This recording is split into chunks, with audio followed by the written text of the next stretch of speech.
大家好，我是袁某人。最让人期待的 MSI 正赛阶段总算是开整了，开打的时间呢略有点阴间，但意外的把我的作息给调整好了一点，这还是挺让我惊喜的。虽然中韩赛区的队伍是一如既往的拿下了第一轮的胜利，这个结果呢没有太出乎大伙的意料，可实际上4个 BO5下来，比赛的过程远没有结果看上去那么轻松。Genji 和 AL 作为赛区1号种子，都在 BO5的第一局中被对手完成了碾压，虽然后面是直接连下3城成功逆转，但局内表现也说明了大伙对版本的理解并没有非常深入，而标剧和 T1 这2个2号种子也在次日和各自的对手经历了猛烈的厮杀，虽然结果不出意外，但过程确实惊险。LCP 的1号种子 CFO 更是将 T1 逼入绝境，可以说 MSI 现在的比赛确实非常精彩。那本期就由我袁某人和大伙一起分析和回顾一下第一轮 BO5 的对局情况。G2 和 Genji 的这个 BO5，Genji 会拿下，我想是不太有悬念的。Caps 率领的 G2 状态波动极大，我个人呢是没看 LEC 那边比赛的，但仅从入围赛的3场 BO5 来讲，新的这对野辅，我觉得不如耶卡和过去的 Mixi。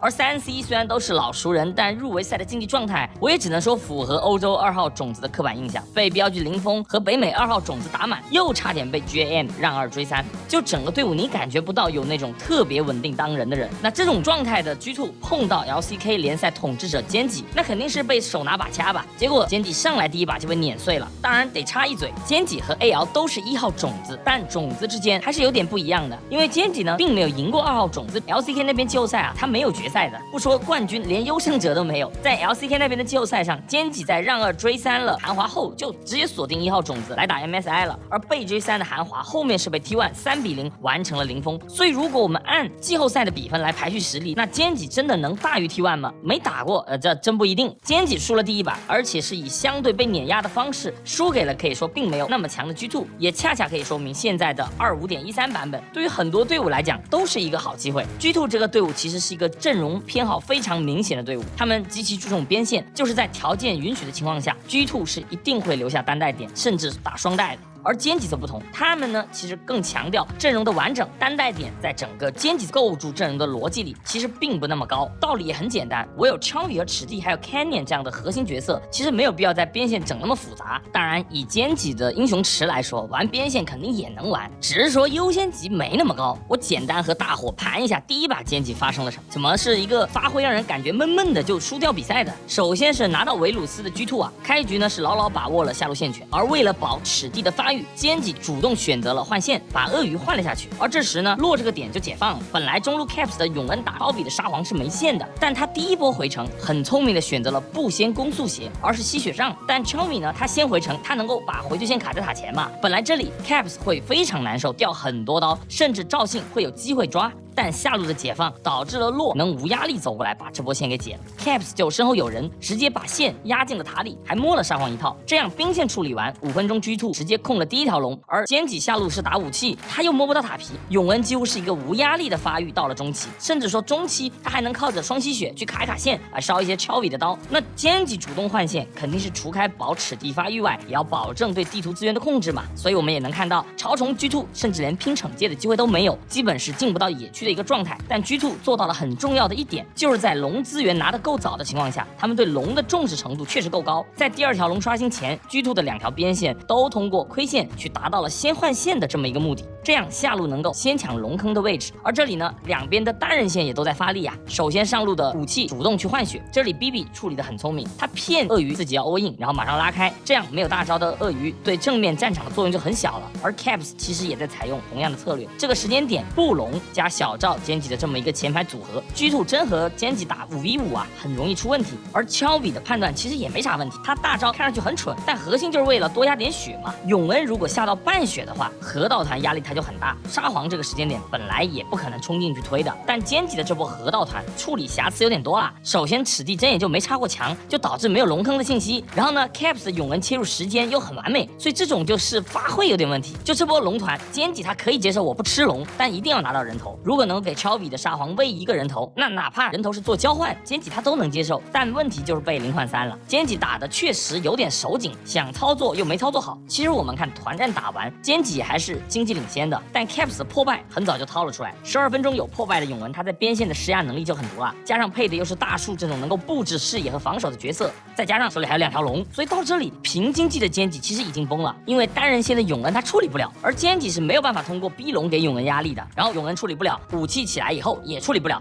16分钟的团战，菅井已经是只能靠着鳄鱼来吊一口气了，但鳄鱼呢又没有很肥，然后布隆也被大树破克的太多了，就打到这里，菅井的阵容其实已经没有什么翻盘点了。就哪怕菅井这时开始想抓边，我开始施压永恩，但发育已经停不下来了。边线阵容的优势啊，不一定说是什么单带偷塔，而是我边线有主动权后，你的单人线发育节奏一定是很舒服的。这把20分钟，菅井主动开阿塔汉时，整体经济两边还是差不多，但 Caps 的永恩已经是连盾弓都有了，2件套在手的永恩团战就是能随便砍啊，所以G2我宁可是不和你拼阿塔汉，我放给你，但我也要保证我的2条单人线我补给完再下来打。就大伙别看好像经济对位没有拉开沙皇特别多，但永恩这个英雄啊，装备都是贵族装备，非常容易卡手，因为永恩数值真是有点低，所以没有装备他团战能发挥的空间是很小的，很容易被卡节点。Caps 这个发育已经是很夸张的速度了，第一把菅井的溃败，你真要说犯了很大的失误，其实我觉得也还好，你不可能临场一点失误没有啊，但他们被G2抓到了2个小点就被无限扩大了。菅井的输法是他们的经典输法了，因为他们的防守能力远比进攻能力强，那菅井在局势不好的情况下，他们组织额外进攻的能力就很一般，就除了打资源团外，菅井啊不会有太出格的进攻动作。中期虽然有过抓 Caps， 但不即可，拖下去不是稳赢的局，菅井其实就会有点无力，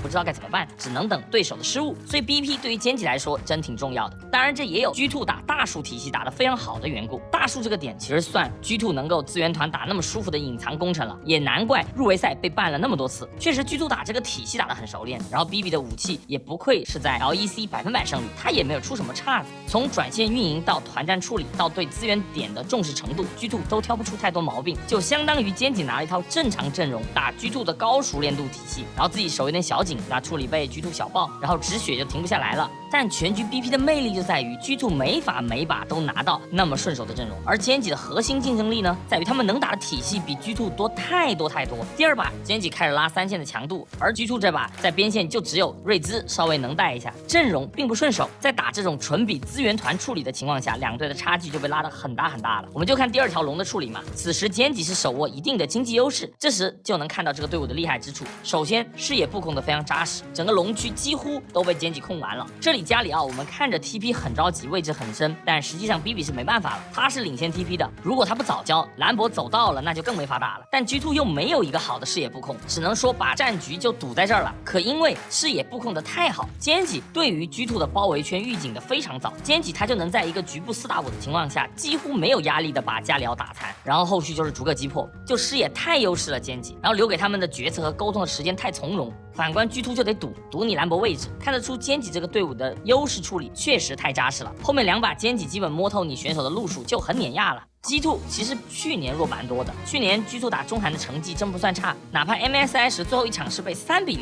其实那时打 T1 也是有场面优势的，但今年竞争力就下降很多了。我觉得和他们能玩的体系太少有关，就太重视边线却没有匹配的英雄池，这会让他们的 BP 有点不那么整体。第3把的 BP 可能换别的队伍，看 King 点老黑，就老老实实玩个塞恩对混就完事儿了。本来就1场维克多了嘛，然后也有 EZ 撑中期，上路就选肉呗，或者真的很有自信，你选青钢印也可以。结果拿了个很中庸的纳尔，你又不可能压老黑，又绑架了队伍，导致呢G2直接被全线穿孔。最后一把其实我认为G2相当可惜，菅井其实没有太多亮点，选的思路就各方面很中庸吧，可能是第1场比赛就比较求稳，但G2确实他有在做设计，只是执行的真的很呲。可能很多朋友觉得这蒙多打野没啥用啊，但蒙多的战术价值还是高的。就菅井这个阵容，其实换什么其他战士打野你就很难拿到位置，就你走过去落位的过程，你又要防 poke， 又怕被波比砸走，包括岩雀的台、蝎子的大招这种，但蒙多就还好，可以很好的拿位置。但G2的处理瑕疵太多了，上路和下路的对线处理，但凡不那么逆天，崩的不是那么夸张，其实都不会那么难受。而且 Hans 萨玛的卡莎打的有点普通了，就对线处理的一般我就不谈，这非踩石板是致敬哪位故人呢？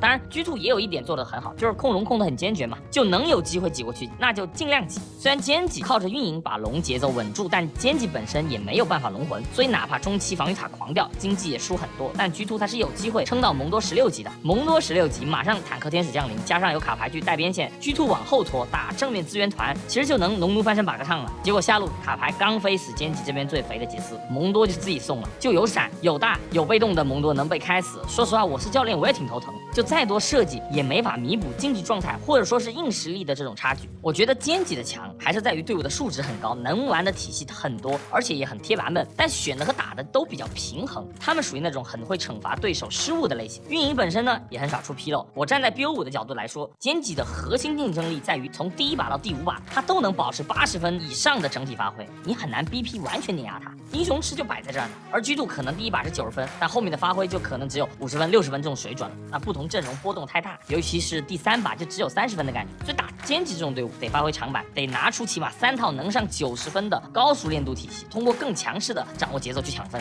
如果是比厚度的护烧英雄池，打中庸打求稳，我觉得就比较难突破了。那 AL 这场打北美1号种子 Fly 的 BO5，我因为睡过头，其实没看直播，醒来的时候刚好1比1打完，我想着压力这么大呀，结果后面一看录像，第1把 AL 真的纯粹是选手自身竞技状态不太好，属于脑子还在，但操作瑕疵太多了，这种我觉得也比较正常嘛。国际赛第1把手有点紧，其实可以理解，就看后续的调整。这把 AL 下路的发挥确实非常丑陋啊，说实话，积分王我一直觉得他团战自保能力和对输出的抉择能力是不错的，但这把完全走向了一个逆天反面。虽然我不想抠操作，但这把操作瑕疵太多了。就拿这波峡谷团来讲，开团前 AL 已经是很大优势了。首先 C 草的视野站住了，脚底还有河道蟹，这里发条顶着岩雀的墙往草方向挤，已经和宋没有什么区别了。但这里 Q 的判断很怪，他居然没有选择直接开 R 去留这个发条，这里 RW 起手狭接一个 WAQE 是不可能交闪出来的，即便伤害可能灌不死这个发条，那这个发条也基本失去作战能力。运气好啊，甚至连加里奥的大都能骗出来，这样兰博下来就能随便找收割了，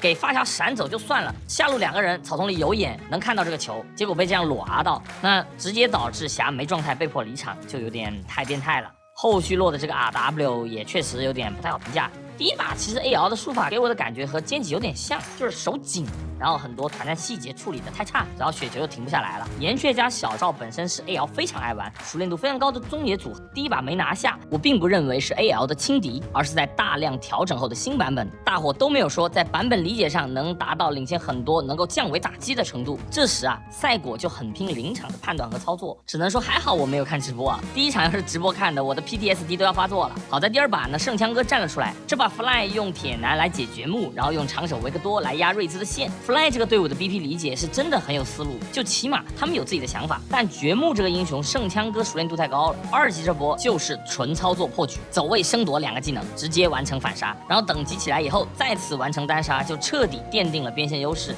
只能说数值怪的操作这块好像是圣枪哥更胜一筹啊。上一把双方阵容是纯比资源团处理，而这把 AL 在边线就有很大主动权了，瑞兹和掘木都能带 ，Fly 这把位也只能围绕下路打，然后 AL 在这块的防守做得相当不错，位虽然也有抓，但劳战也反蹲到了，也是稳稳运营的一把。其实第3把是 Fly 最惊艳我的一把，主要是他们阵容构筑的逻辑啊，很有他们的味道。AL 其实选的很扎实，属于正常阵容，而 Fly 这边选了一个破坏王加卡牌的中野，我第一眼看我觉得好怪，但实际上搭配这个虫子就很有趣了。近些年的版本其实韧性是一个越来越稀有的属性，黄色系的韧性自从被删除后，英雄能获得韧性的来源前中期就是水银鞋，而水银鞋现在非常贵，1250块，也就是说前期的一些运营优势、塔皮经济优势其实只能转化为一点容错。而 Fly 这个阵容 AL 一定要水银鞋，那 Fly 其实就能最大程度的给佛爷哥创造条件。其实我们看 Fly 对前排的控制链是非常夸张的，牛头2连的击飞配近的华彩，卡牌的黄牌在接虫的击飞，后续还有什么沉默啊的小控制在接着，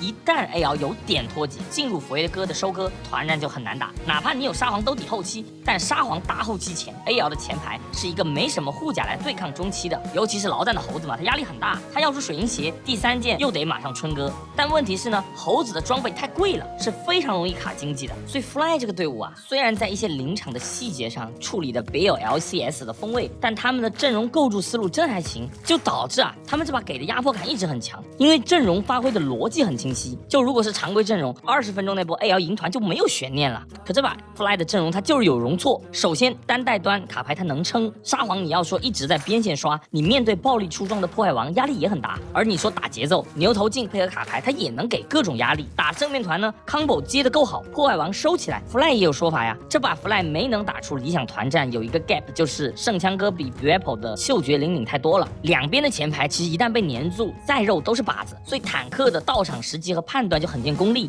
对于 Fly 来说，24分钟这波团是最可惜的。这里破坏王稍微急了一点，进场的一瞬间就被猴子马上反手2了起来，但其实是 Fly 的配合被反制了。这里虫子应该说是自己要吃的，结果没有想到呢，维鲁斯的大招把他卡住了，没吃出来，导致 Fly 无敌的控制链没能在沉默结束前完成对布隆的点杀。只能说 Fly 的套餐想的真挺好，但临场的发挥上没有 AL 那么稳定。其实后面的很多波团战 Fly 都是挺有机会的。AL 这个阵容呢，拆塔也不是很好拆嘛，然后30分钟的龙魂团两边都有点小犯罪 ，Hope 的大招稍微给的次了一点，而 Fly 这边其实前排的质量已经很高了嘛，然后 Apple 这里也是经典，他本可以 Q 脸上的圣枪哥继续白嫖塞恩的血量，塞恩其实已经是有点失位了，而塞恩如果不愿意被这样 Q 起来，继续被白嫖血，你要么就给闪，要么就给大嘛，结果呢，虫子的 Q 拿去砸后面的布隆了。这就属于错失良机，真的就是阵容构筑的想法挺好，但下面执行歪了。这种局又回到我们一开始说的嘛，比谁的大哥猛。这把香克斯作为大哥，发挥完爆对手阵容大哥 Inspire 的，就不愧是我们 LPL 拿得出手的沙皇体系。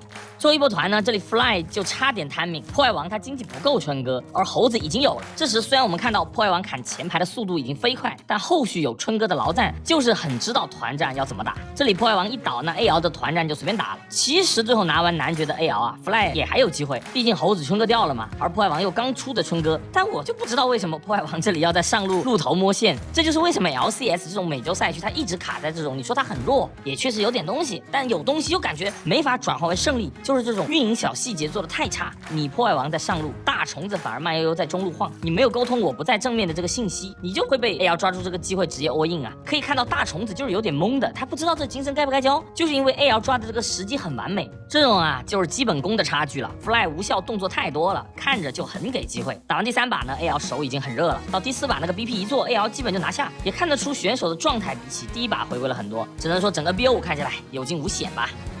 今年呢，我基本没怎么看 LEC， 所以赛前我对欧洲1号种子是完全没印象的。这个队名呢也还是第一次见，后面查了下，居然是以前的 Mad Lion， 哎，那就眼熟了。打野阿里优雅也是老朋友了，实力肯定是有的。而中路的 JoJo， 我印象中他应该之前在北美打过吧，不知道是不是记错了。然后下路组也零星的看过一些介绍，实力也不差。而整个 BO5 看完，我个人也感觉 MQuay 的个人能力确实是不错的。如果说 Fly 的特点是他们很有自己的思路，属于会给点战术意义上的小惊喜，那 MQuay 这个队伍就是操作层面上会给我一些诧异，个人能力上 MQuay 我感觉是略胜于 Fly 的，这也是他们能和 BLG 互相操作的底气。虽然同样是3比1，但 BLG 是赢的3个3比1里最惊险的。第一把 BLG 选了一个常规的阵容吧，中下也都有线的情况下，靠着资源团是很轻松的完成了碾压，打的也很 BLG， 有肌肉也给点机会，但总体来说呢都是预期之内。如果不是 MQuay 的辅助开的还不错，这把其实会挺沉闷的。当时我还在想呢，这欧洲1号种子也没活啊，没感觉有什么实力。结果第2局兵哥开始突发恶疾，无暇赴死，从头送到尾了。然后这个阿里优雅这个打野是非常善于找你突破口狂弄的。MQuay 这个上单本身英雄池就比较诡异，这把能掏出阿卡丽来打格温，兵就应该要小心一点。结果兵哥应该是想送冰箱了，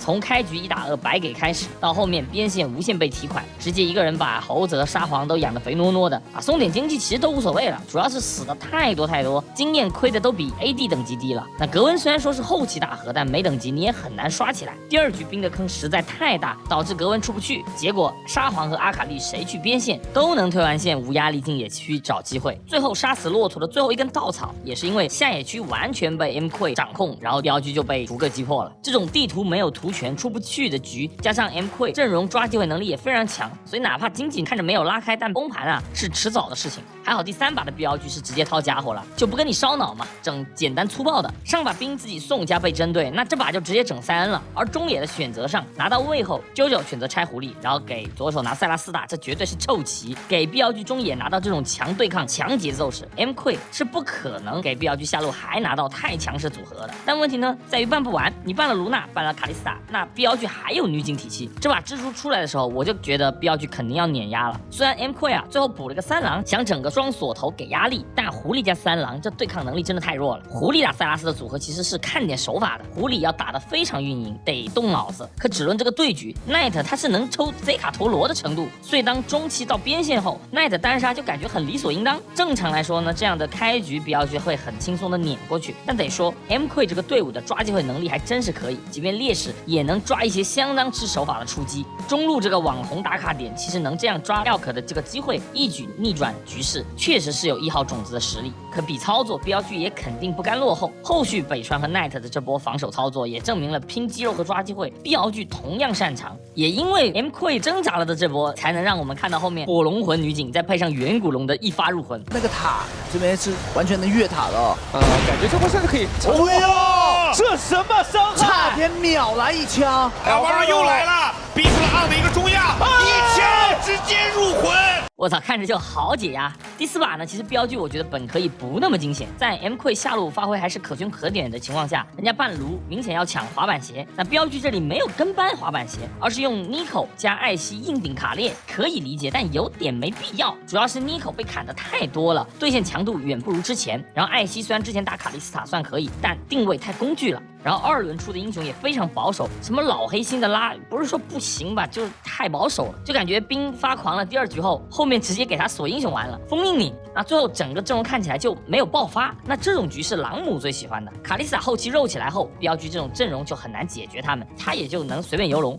但偏偏这把 MQ 上演了逆天戏码，就朗姆出银血剑，有没有兄弟能解释下是什么理解呢？我感觉出15或者春哥，哪怕血手都随便游龙啊这局，因为 BLG 这个阵容其实真的很缺伤害。BLG 唯二的优势就是有艾希的开团，然后辛德拉手也够长，可以做点消耗。BLG 也确实靠着艾希的大招远距离先杀了朗姆，阻止了 MQ 第1条男爵的推进，而左手的辛德拉也后面靠着操作把 MQ 的辅助打残，那拿到了第2条男爵的先落位权，但其实也仅限于此。MQ 的突然开车放男爵去换土龙魂，我勉强理解为求稳吧，但就算这样，猪妹也没必要闪现吧，就给我感觉突发恶急了，给我一种很急但不知道在急什么的感觉。睿智也一直不去处理边线，不去给压力就算了，然后等BLG拿了男爵才想起来，哦，我得带，这时候他又去带了。当然最无敌的战犯当然还是这个银血剑朗姆。朗姆我是真不知道他在塔外面皮什么东西啊，塔下站着不行吗？就你说 Elk 突施冷箭就算了，之前已经这样杀了他1次了，他还能中第2次，只能说太变态了，闪现也不舍得腰。就BLG以非常BLG式的赢法拿下了第4局吧，我只能说 MQ 太性情了，兵哥送1把，然后主动选坦克给你抽2把，那这个上单说，那你要这么打，我分给你不就完了？只能说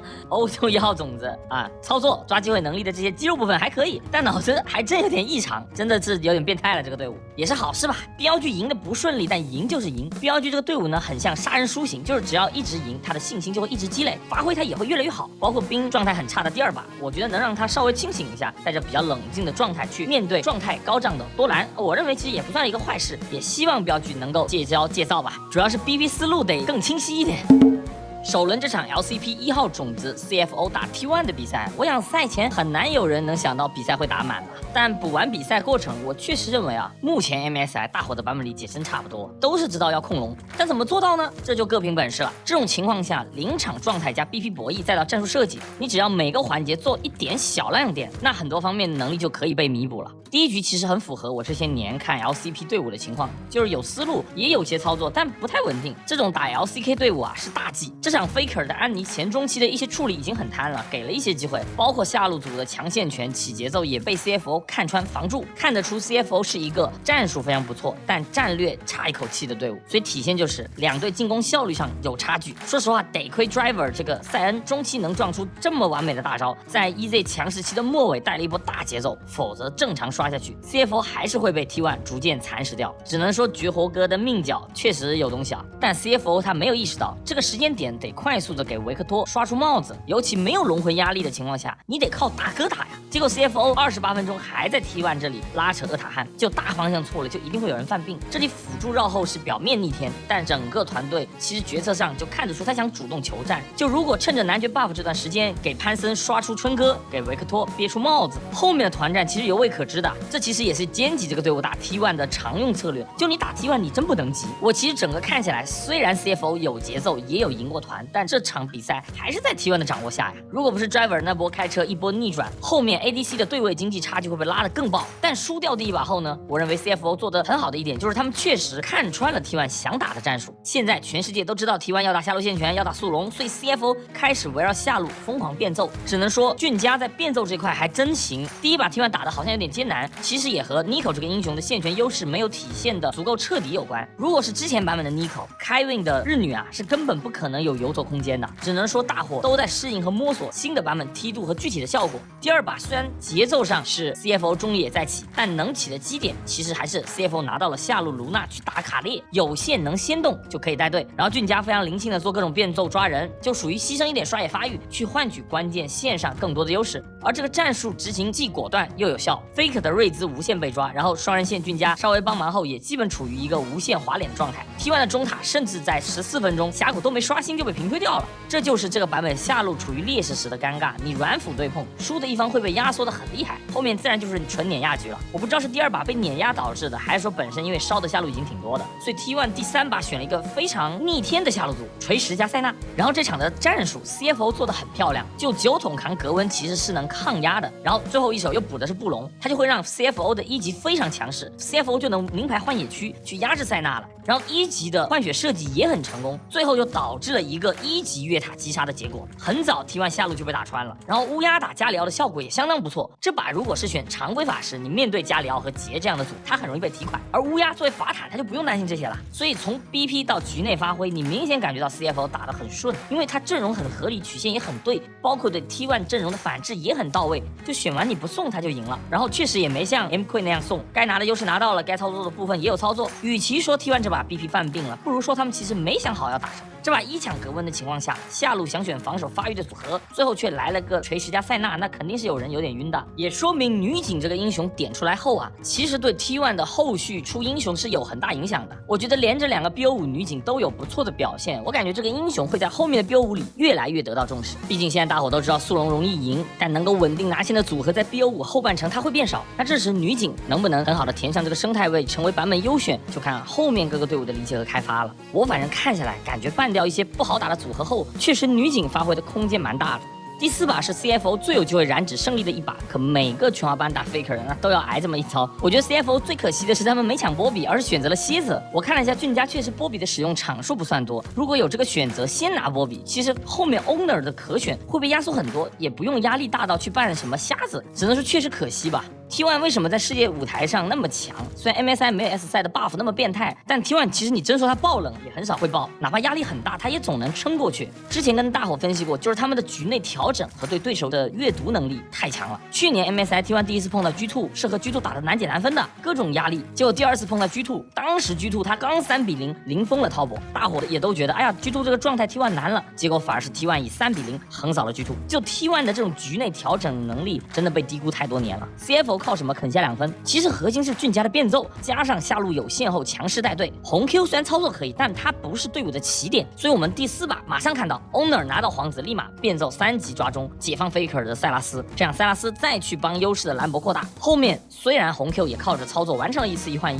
但 T1 已经把主动权拿在手里了。而下路的问题在 BP 阶段我们也能看到，一直在蓝色方班位买房的维鲁斯被开了出来。这里 T1 的想法和 CFO 一样，哪怕维鲁斯你抢了，我也能拿镜去抗衡，所以下路的天平其实不会差距太大。这时候比赛画面就变成了 T1 从前2场单方面挨揍的局面变成了个互殴，其实有点回归第1局的样子。我也有节奏点，我也有线，那这是拼什么呢？拼大哥和 C 位发挥。真说 T1 这个阵容选完就赢也不至于，实际上这场第4局打的是非常激烈， CFO 各个选手也都有点发挥，但 T1 回到舒适区后，他作为顶尖强队，他的抓机会能力就是能够不断的撕破你，真拼资源团操作。其实 CFO 也有过落后6000还能赢团，但他们掌握不了主动权，甚至说拿了男爵连个中1塔都推不掉，因为 T1 这个队伍的拉扯能力太厉害。朗姆这把整个夜刃其实就是波比大招给的压力太大了，效果一般，但是比饮血剑合理的。CFO 没有主动权的情况下，他们只能寄希望于资源团发挥上。但你会发现 T1 啊，他真的不会跟你打那种直愣愣的团战，他一直拉扯你。就波比在 Carry 手里战术价值真的太夸张了。